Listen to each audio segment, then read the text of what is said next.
Peggy 18.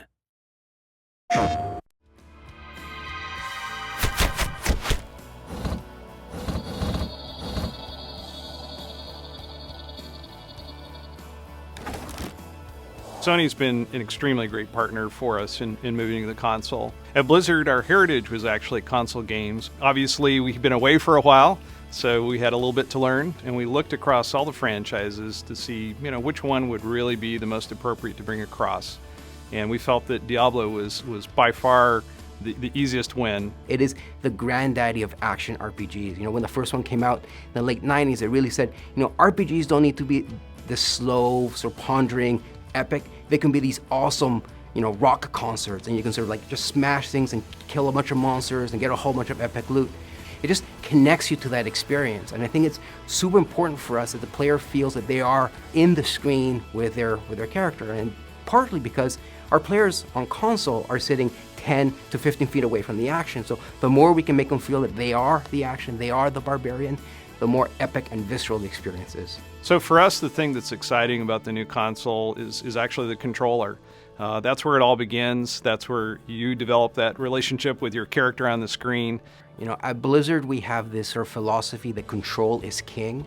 And working on a console version for Diablo 3, for us that means the controller is king. This is not a mouse. This is something different for us, and it's something exciting that we haven't had a chance to work with on Diablo. What was surprising was that the second I got a controller in my hand and started playing around, and there's a difference here between an indirect control where I'm pointing around with a mouse cursor, and a direct control, an intentional control, where I say, I'm pointing this way, I'm attacking that way, I'm rolling this way. And that just stings. It was really surprising, even to me. There's an intimate connection between the player and their character, and that's something that we really wanted to leverage and build the Diablo 3 version for the console, specifically around the notion that we call pick up and slay. So on console, pick up the DualShock 4. When you flick the right stick, your character actually performs a sort of dodge move that is unique to the console. And we added that thing first because our PlayStation players are going to have this expectation that as a console game I should be able to do that. I should be able to have this cool sort of dodge mechanic, and we wanted to give them that.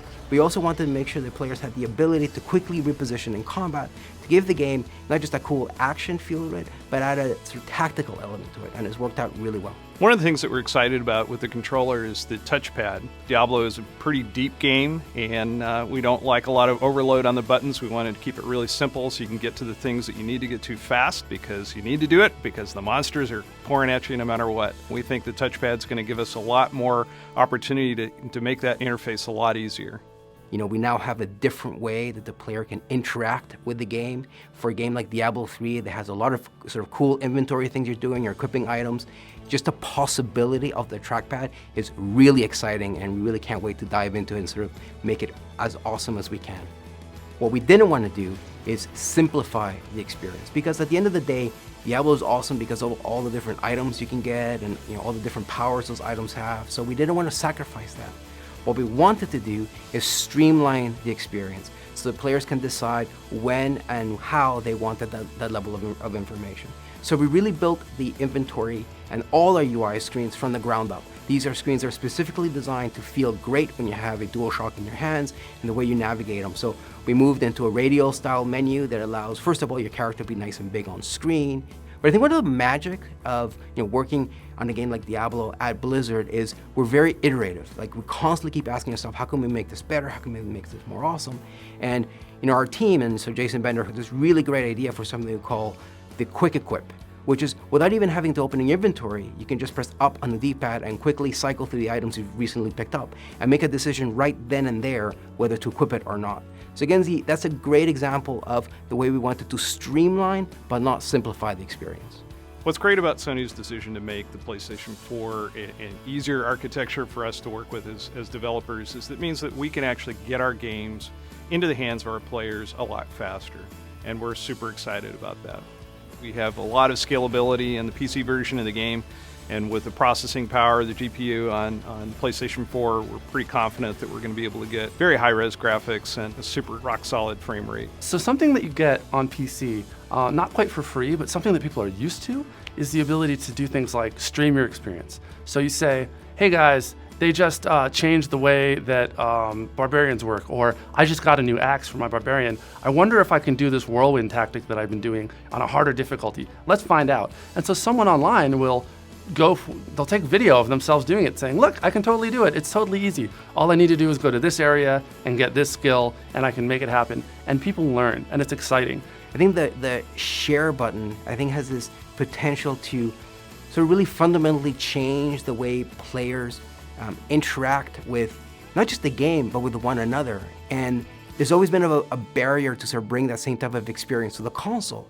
But the fact that it's now on your controller, a button press away, that you can, you just found an awesome legendary and you want to, share it not just with your friends on your couch, but with the whole world.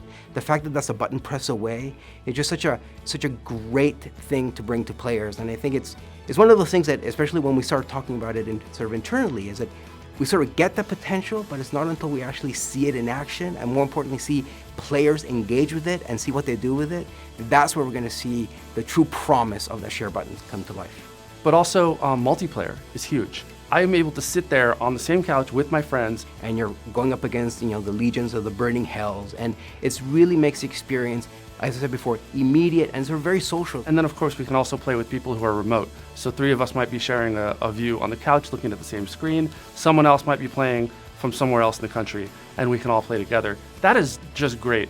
Having that social experience and that flexibility is something that's really unique. That's what console gaming is all about. It's a more intimate experience right there in the living room, a shared experience, with your friends, with your family. And we think that Diablo is a perfect game to allow you to do that.